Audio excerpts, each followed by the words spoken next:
I'm Joe Park, CEO of Horizon Stewardship, and I want to welcome you to Unpacking the Giving USA 2021 report and what you can do in response to the information we're going to share with you today. Now, as we get started, it is the 2021 report, but the information we're looking at is from 2020.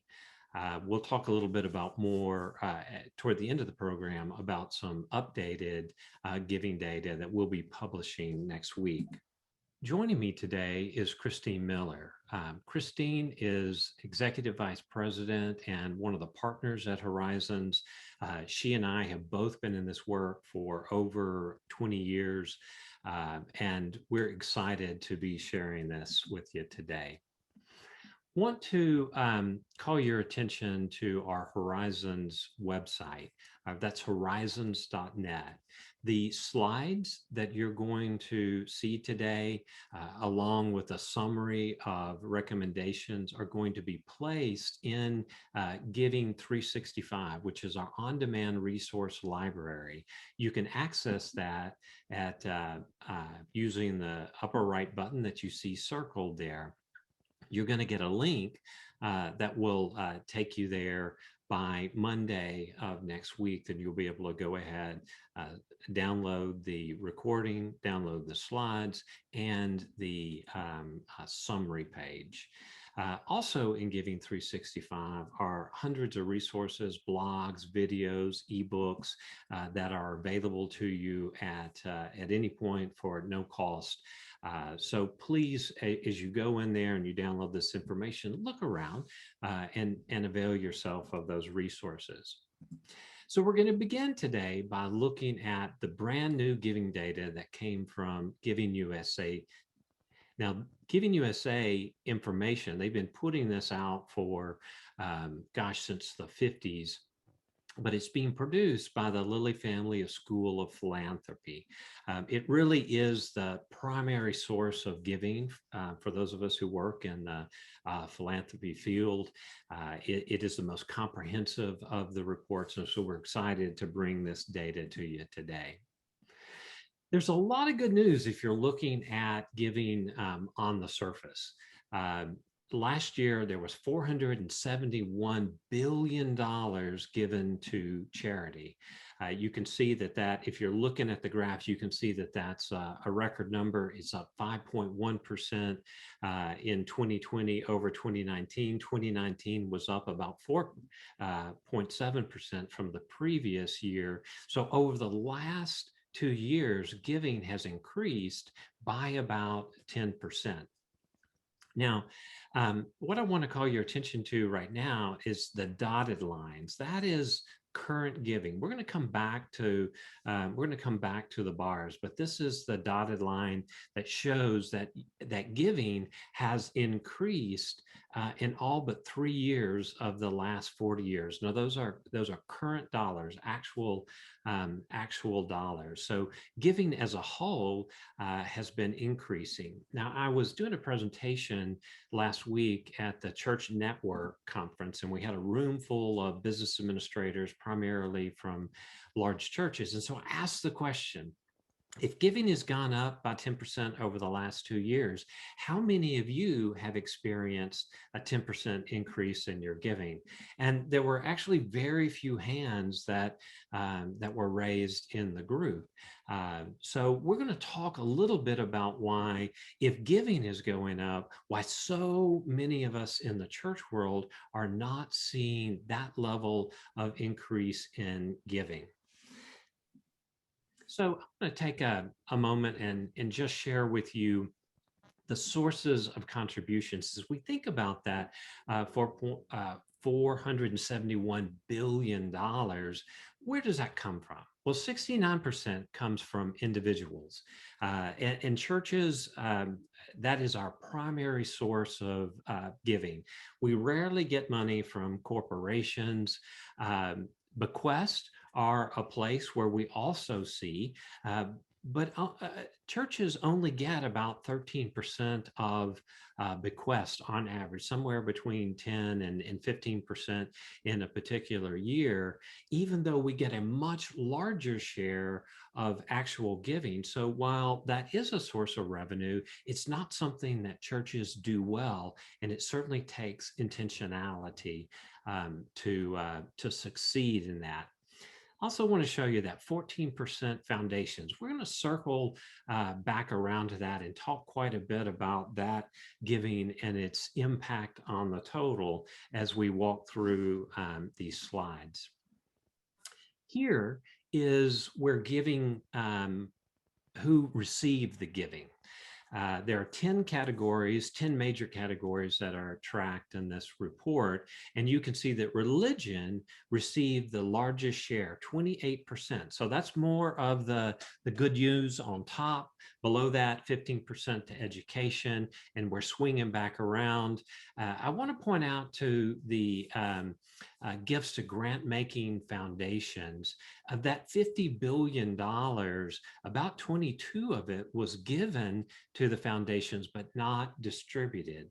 That's one of the phenomenons that we see, and we will address that later. But just looking at things on the surface, it looks like if religion is still America's favorite place to contribute. We know giving is going up. So why are we not all experiencing great joy about our giving? This is the same illustration that I showed you earlier, but I want to call your attention to the bars. The bars represent inflation-adjusted dollars, and this is what we're going to concentrate on as we go through our presentation today, because inflation-adjusted dollars are real money that we can spend. And when we get caught up on current dollars, that is not our best indication of how we are able to fund ministry. So when we're looking at inflation-adjusted dollars, several things happen. Where in total dollars, there were only 3 periods in the last 40 years that there was a decline in giving. When we look at inflation-adjusted dollars, we actually went backwards in 9 of those periods. Now, they didn't always happen during periods of recession. Those gold bars represent periods of recession. And you can see sometimes giving went up in recessions, sometimes it went down. And the reason that I point that out is in 2020, we were in a recession, and yet giving grew during that period. But you'll also notice that giving often contracts after recession, particularly that happened in 2008. And it took all the way to 2014 to catch back up with the giving. So I can't tell you for sure where giving is going, but I'll talk to you about some new data we have from a survey we did as far that indicates what churches are experiencing this year as they look at giving. So this is changes in giving by source. Now I want to remind you that we're looking at this on an inflation adjusted basis. And I want to call your attention to the changes that are going on there. Now, remember that churches, we primarily get our giving from individuals, and actual growth in giving from individuals fell. It fell from 4.7% growth to just 1% growth last year. You can see the big bump in giving to foundations. And that was largely driven by large donors who were transferring billions of dollars into their foundations. And many of those dollars didn't actually get spent or allocated. You can also see that there was a big bump in bequest. And this really had to do with the excess deaths that happened because of COVID. We're not going to see that necessarily repeating itself going forward. And so what I want you to see here is that while giving is going up, our primary source of giving, that coming from individuals, is lagging. Now you can see that that's not a new picture. And this is giving in 5-year increments. And you can see as late as 1985 that individuals were giving about 82% of all charitable dollars. And that has fallen to 70% um, last year. So we have been seeing a trend of individuals giving less, and that is compressing our giving as religious institutions who are primarily dependent upon that. You can see in that next bar that the growth that's been happening in foundation giving. And the other forms of giving, bequest and corporate giving, have remained relatively flat over time at about 9%. We saw last year that bump, but it's about 9% of total. But remember, as churches, we're not generally doing a good job of planned giving. So this one is changes in giving type by recipient organizations. And this is where the news shifts from being relatively positive to not very good at all on the religious side. Actual inflation adjusted giving to religion declined last year by a fraction of a percent. It grew a little bit the year before, 1.7%. But if we look at it over the last 3 years, we've actually seen a decline in giving of about 2% in terms of our real purchasing power. Now, if you'll compare that to what's going on in other sectors, education, human services, foundations, public benefit societies, uh, you can see that those have been growing. And that's a trend. What you're looking at here is pretty consistent with what's been happening over time. Religion has been growing at about half the rate of giving as a whole, and that decrease is actually accelerating, such that over the past 5 years, we're have generally been at the bottom or near the bottom in terms of growth in giving.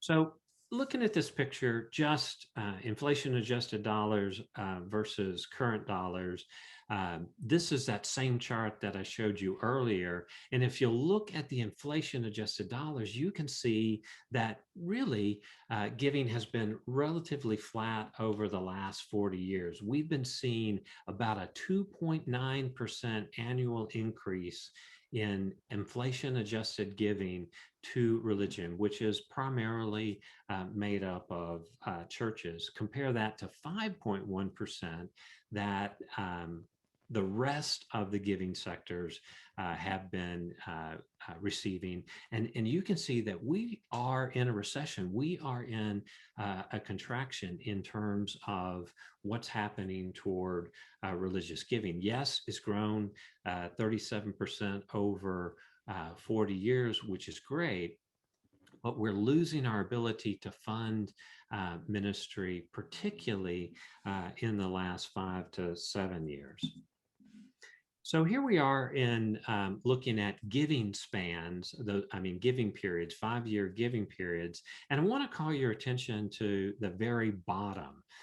If you'll look over here on the left-hand side, you'll see that this is giving to religion. And back in 1985, that was about 58% of all giving.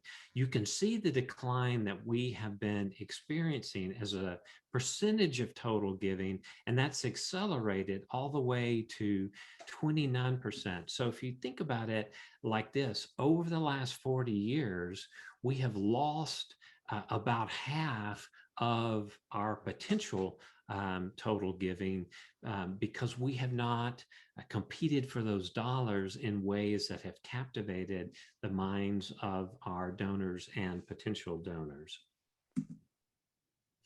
So I show you this slide to say, to illustrate what's going on with individual giving. We know that's our biggest share. And essentially, over the last 40 years, Americans have been amazingly consistent, giving about 2% of our income to charity. That, when you look at it in the grand scheme of things, is really flat as a pancake. It has been a little lower since the recession in 2008 at 1.8, 1.9% of total giving. So where there is an increase in giving, it is not because Americans are becoming more generous. It's because Americans are becoming more prosperous and they're actually giving about the same amount away. Unfortunately, half as much is coming to religion as it was at the beginning of this period in 1980. So there's also some other shifts that are going on here. This is fewer Americans are actually giving anything at all. In 2002, now I want to tell you that this is coming from Gallup poll published recently, and it's not part of the Giving USA package, but I brought it in here to show you one of the factors that is squeezing our religious giving and why that's happening. So in 2002, 86% of Americans were participating in giving financial resources away. In 2020, that fell to 73%. So we've had a significant reduction in the number of households that are giving anything to charity whatsoever. The other thing that's happening is that giving is becoming more and more concentrated in the higher income donors. You can see here the changes in those that are making contributions. It's fallen in all categories, but households making less than $40,000 have fallen by 17%. Up to $100,000 has fallen by 12. Donors making $100,000 or greater, that has decreased substantially less. There's actually more giving coming out of that section. And the reason that that's happening is because since 1989, there's been a 13% decrease or shift in wealth from the bottom 90% of wage earners to the upper 10% of wage earners.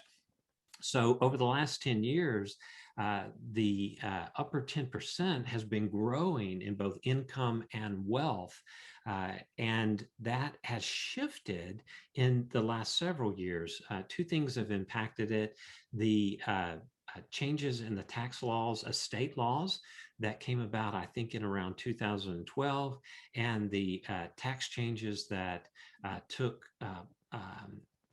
happened in 2 or 3 years ago, where they reduced the tax rate on in several different areas. But what has happened is the upper 1% is the only sector of the economy who is growing in wealth today.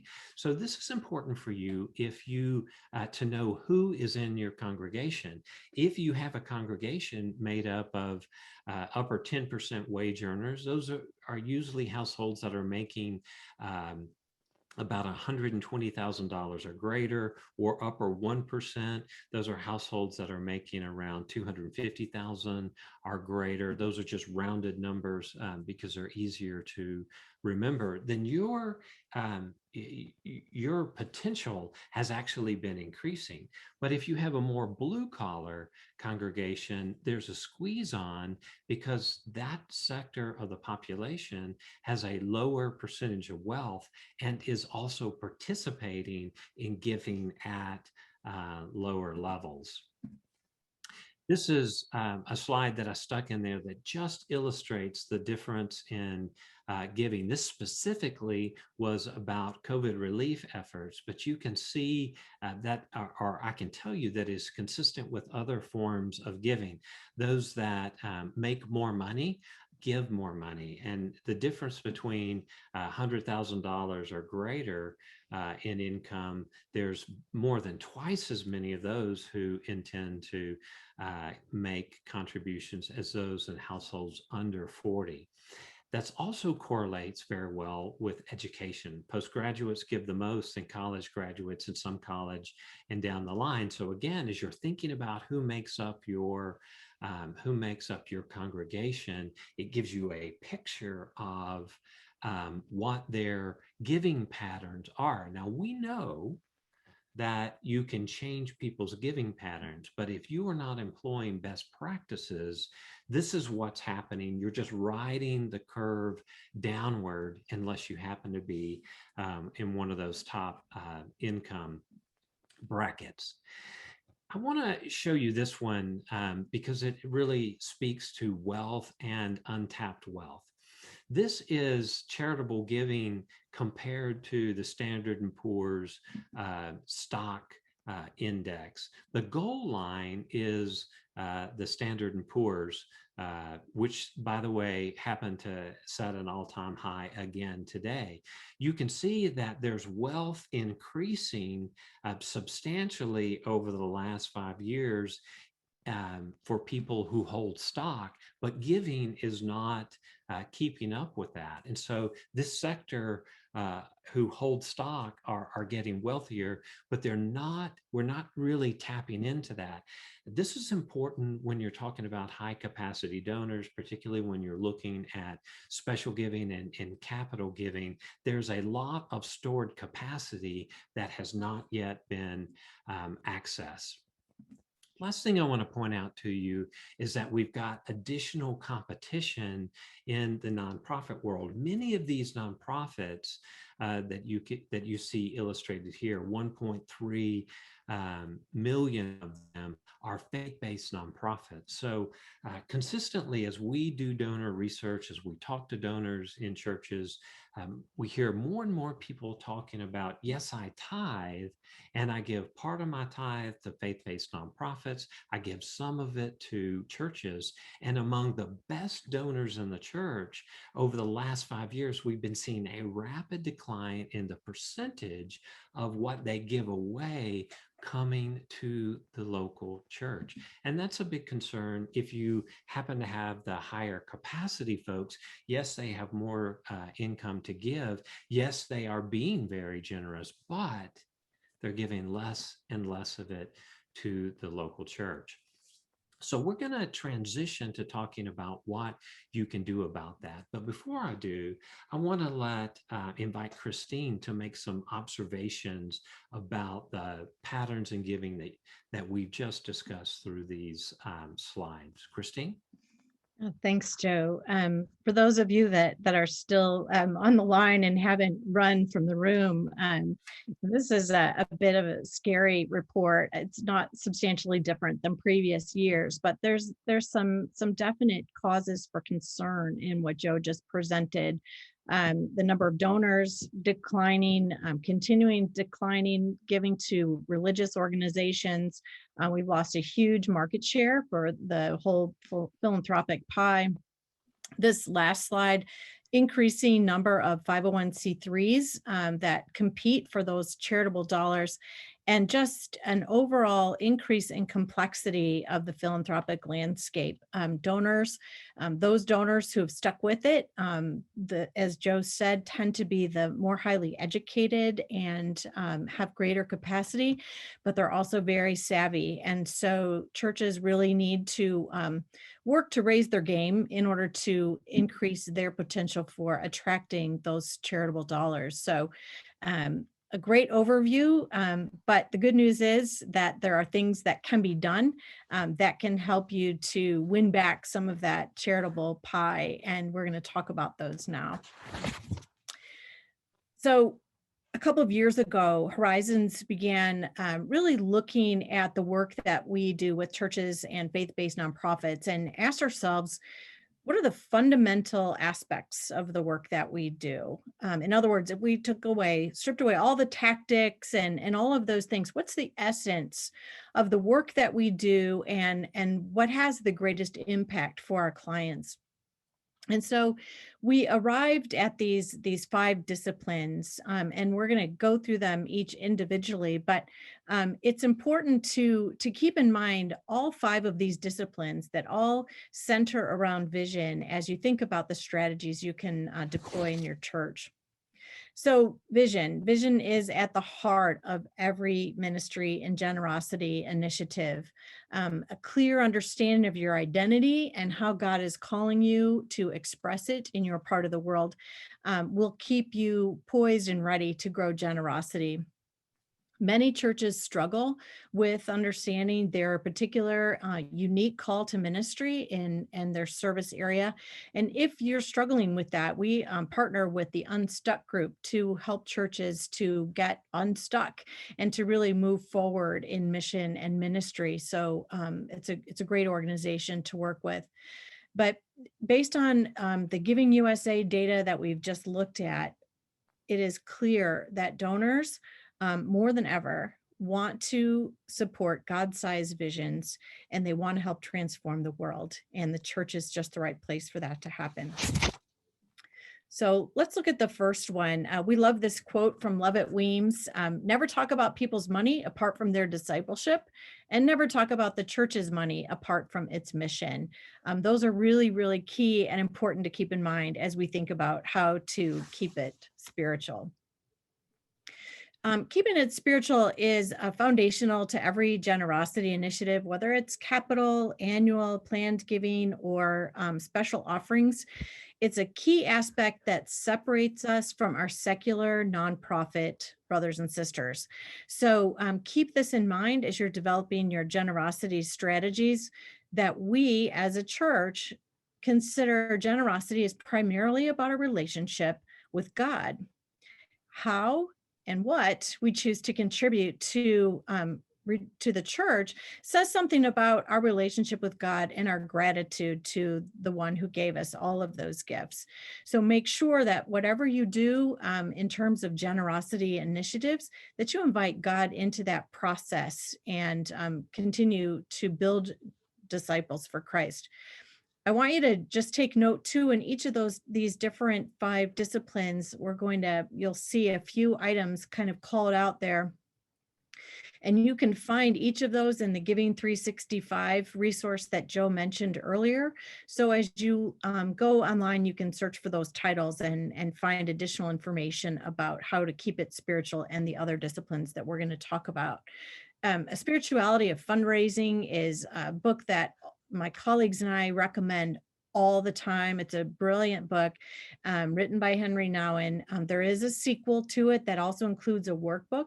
It's a great study for those who may be serving on your generosity team, and a great way for people to grow in their understanding of generosity principles from a spiritual aspect. So I'll just call that one out too, but the others are great resources for you as well. So based on the Giving USA data, just celebrate, preach, and teach generosity principles year round. And that's what you can do to grow generosity. So the second of the 5 disciplines is to build donor relationships. As Joe mentioned, working with high capacity and financial leaders has never been more important. These are the people that are continuing to support and invest in your ministries, and they will continue to be the ones that do the bulk of the giving as we go forward. So what does the Giving USA say to us? Well, declining number of donors, declining as a percent of disposable income. And it also says the higher capacity and more highly educated people are more inclined to make significant contributions to your ministry. So we need to be very, very careful about cultivating and stewarding those donors throughout the relationship with our organization. What we know about financial leaders and high capacity donors is that they tend to support many organizations.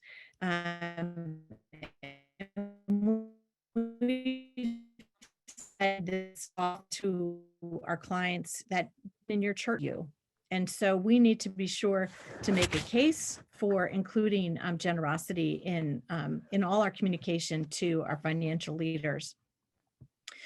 I had a conversation with a priest at a very large Episcopal church recently, and he said something to me that's really stuck with me since that conversation. He mentioned having a conversation with one of his prospective major donors, someone that had been involved and invested in the church for many years. And he was asking her to support the annual campaign with a six-figure contribution. Her response to him was, how do I know that the church is still going to be around in the next 10, 15, 20 years? That's a really good question, and one that the church hasn't typically had to respond to. And so I think that it's important for us to be mindful that donors have many choices about how to contribute, and we want to make sure that we're making a case and tending to those donor relationships as well as possible. So the next of the 5 disciplines is telling your ministry story. One of my favorite business gurus is Tom Peters, and he has a habit of saying that leaders want to do stuff that matters. And so we as a church need to be able to tell our donors and our supporters how we are doing stuff that matters. We need to tell our investors how their resources, how their investment in the ministry is making a difference, and how we're transforming lives every day with the ministries that we're doing. You know, especially during COVID, we've heard all kinds of stories about how churches are engaging their communities, helping people in need. Now's the time to share these stories and tell members how you have been the hands and feet of Jesus during this time. How have you helped a family in your community? What have you done to raise up the ministry of your church during COVID? Everybody has a story to tell, particularly now. And it's an opportunity to continue to remind people that the resources that they're providing you are making a very big difference in the world and transforming your own little section of it. You can do this through offering talks. If you have not yet read A Better Offering, I encourage you to avail yourself of that resource. You can find it on our website. It's written by one of our colleagues at Horizons. It's a great book that gives you some ways and suggestions about how to help tell that ministry story, particularly around the offering, and make it a very sacred experience. You can enhance your giving statements. You can share stories through social media, also a great way to engage your community as well. Many churches use their staff meeting times to surface some of those stories, and pretty soon you begin to see those stories bubbling up more easily, and you can continue to tell those stories. So telling your ministry story is a great way to remind your supporters that you're doing stuff that matters, and tell them often and in every possible way about how you're making that happen.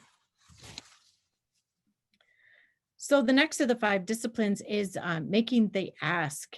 So, you know, we ask our people to support us in a variety of different ways. We ask them maybe to make a pledge. We do special offerings. We ask for donations online, maybe even text to give. We have moments for mission. We have youth group appeals, and et cetera, et cetera. But how we ask our donors to support us is really critical to our success. And this one is so important that we actually came up with 2 that fit this model. I was speaking to a pastor the other day, actually Joe and I were, and he remarked that the church needs to be careful to not limit the generosity of our members. I thought this was fascinating and very insightful. How often do we decide on behalf of our donors what they will or will not support? I've sat across the table from many church leaders who say, you know, we can't ask our people again. People are giving all they can. Or we presume that people won't give again after they've already made a substantial contribution. I can tell you that by thinking in that way, by deciding on behalf of our donors, that we are limiting our donors' expressions of generosity. One of the researchers that I follow a lot, Penelope Burke, did some research about a year ago, and it indicated that no less than 20% of people say that they would have given more They would have given more in any particular year, except they were not asked, nor were they compelled to do so. So there are people who are willing and ready to make a contribution to the church. So we need to be careful not to limit the generosity of our members. Another aspect of this is online giving, and I'm sure most of you doubled down in the online giving arena as of COVID, because that was the primary way that people were making contributions. Um, it is the latest research I saw, and this said 17% of religious giving is now happening online, and it's gone up. It's definitely increasing. Last year, I made contributions to, I think, 25 different churches and nonprofits through their online giving vehicles, whether that was through the website or through my iPhone or through my iPad. And I would encourage you to do the same. Test out your processes. Make sure that the process for navigating through your charitable giving portals is smooth, it's seamless, it's easy. I made a contribution to a seminary recently. I was able to make the contribution literally in less than 1 minute. It was a great experience. And by the time I clicked out of their website, I had an email in my inbox thanking me for my contribution. A note of caution here: when you're testing out your online giving vehicles, make sure that you check the default settings. Many churches and nonprofits fail to check that out.